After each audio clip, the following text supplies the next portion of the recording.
கழக பொதுச் செயலாளர் எடப்பாடி கே பழனிசாமி அவர்களின் 70வது பிறந்த நாளை ஒட்டி கும்மிடிப்பூண்டியில் உள்ள பிரசன்ன வெங்கடேச பெருமாள் கோவில் சிறப்பு பிரார்த்தனை நடைபெற்றது. அதனைத் தொடர்ந்து 200 பேருக்கு புடவைகள், 500 பேருக்கு அன்னதானம் வழங்கப்பட்டது.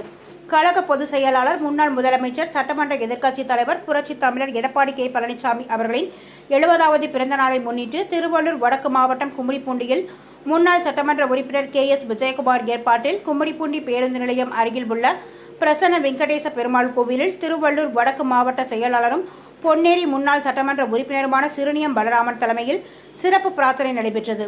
அதனைத் தொடர்ந்து 200 பேருக்கு புடவைகள் மற்றும் 500 பேருக்கு அன்னதானம் வழங்கப்பட்டது. இதில் வார்டு செயலாளர் MSS வேலு உள்ளிட்ட கழக நிர்வாகிகள், பொதுமக்கள் என பலர் கலந்து கொண்டனர். முன்னதாக சுண்ணாம்பு குளத்தில் மாவட்ட துணை செயலாளர் ஸ்ரீதர் ஏற்பாட்டில் 500 பேருக்கு அன்னதானம், ஏலாவூர், பூவளம்பேடு ஆகிய பகுதிகளில் 500 பேருக்கு அறுசுவை உணவு வழங்கப்பட்டது.